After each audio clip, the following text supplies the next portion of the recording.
I request you all to remain calm and support your armed forces in the re-establishment of order to pave the way for a prosperous future for Pakistan.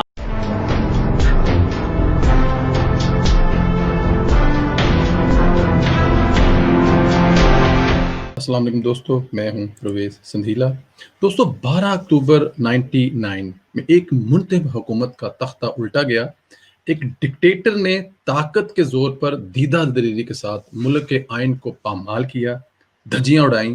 Pakistan کو ایٹمی طاقت بنانے والے وزیر اعظم میاں محمد نواز شریف اور ان کے خاندان کو جلا وطن کیا۔ اس کے بعد تقریباً 9 سال اس ملک کے آئین اور عوام کے ساتھ کھلواڑ کیا۔ 12 اکتوبر 99 کو ہوا کیا تھا؟ ایک آمر نے کس طرح آئین توڑا؟ اصل حقائق ہیں کیا جن پر ہمیشہ پردہ ڈالنے کی کوشش کی جاتی رہی؟ جمہوریت پر شب خون مارا گیا۔ اس کے آئینی شاہد کچھ لیگی رہنماؤں سے ہم نے بات کی ہے۔ ہم آپ کو سناتے ہیں کہ وہ 99 کے اس کو کے بارے میں کیا کہتے ہیں۔ جمہوریت جو ہے اس کو کچلا گیا۔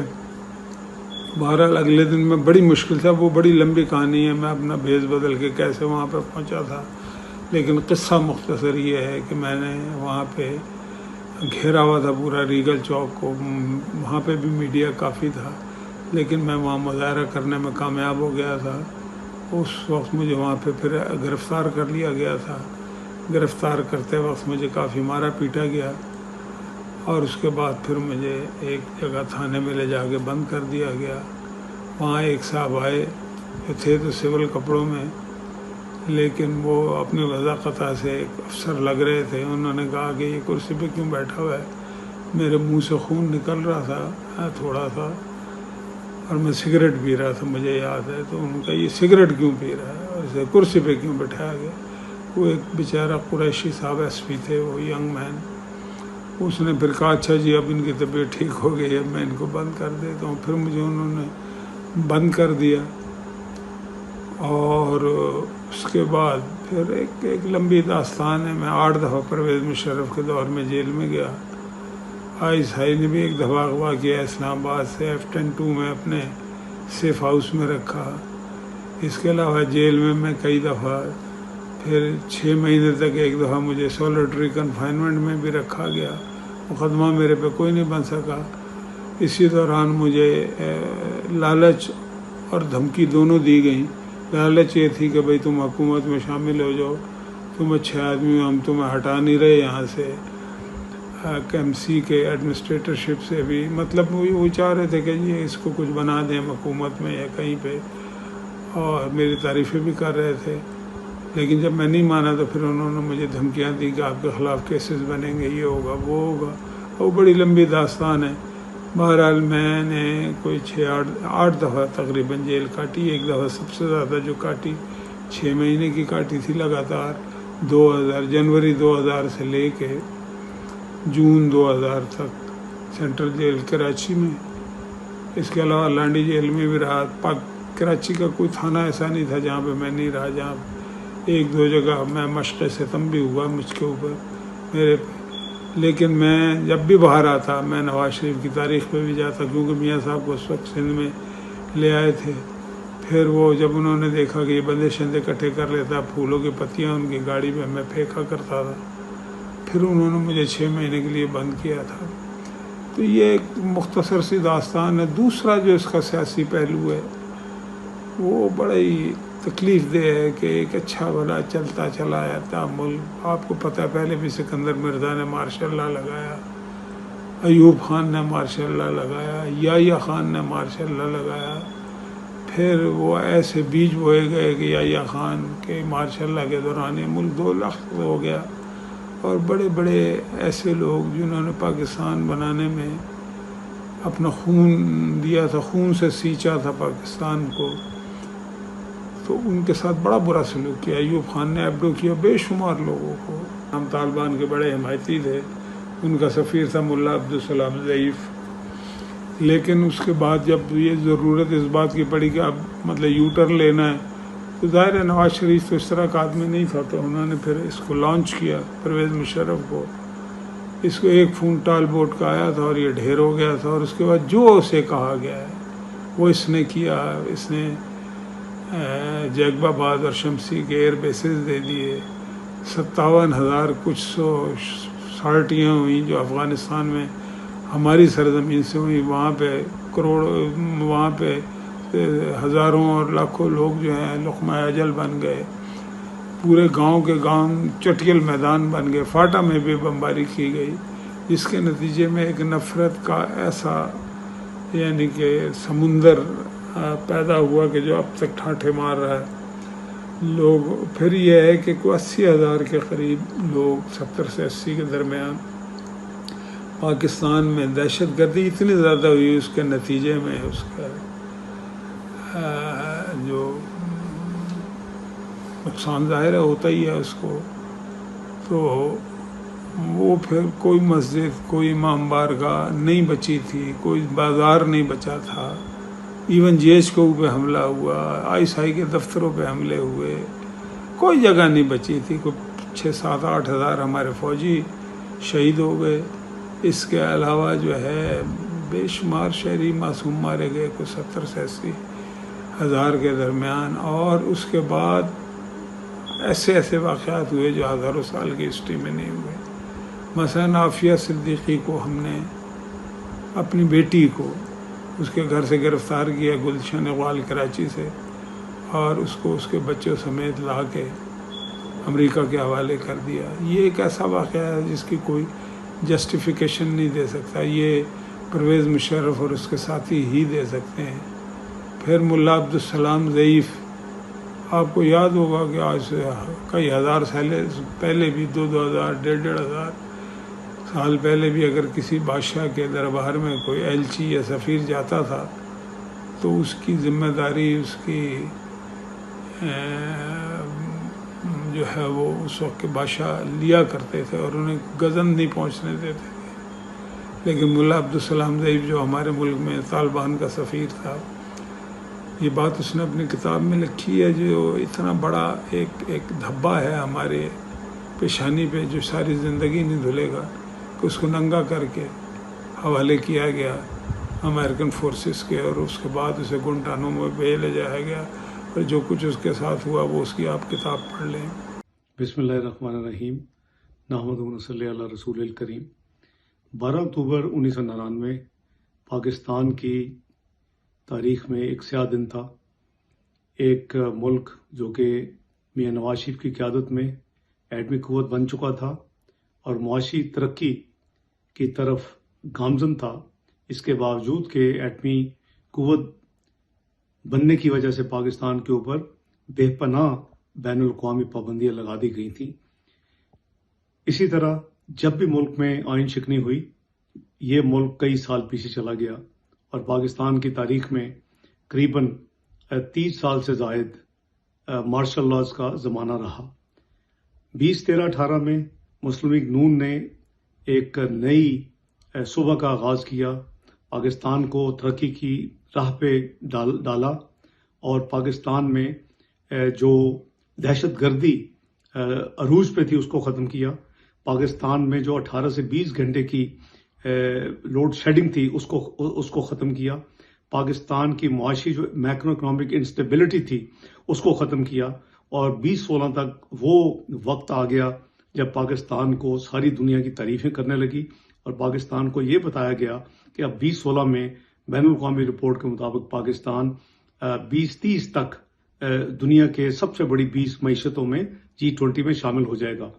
انفارچونیٹلی ایک دفعہ پھر ایک کوورٹ مارشل لا یا ایک جوڈیشل مارشل لا کا پاکستان میں دور آیا، اور ڈان لیک سے ہوتا ہوا پاناما لیکس کے ذریعے میاں نواز شریف کو ایک اقامے پہ گھر بھیجا گیا، اور جس کے نتیجے میں ایک دفعہ پھر جو پولیٹیکل انسٹیبلٹی نے معاشی جو ہے انسٹیبلٹی کی طرف ایک راستہ اختیار کیا۔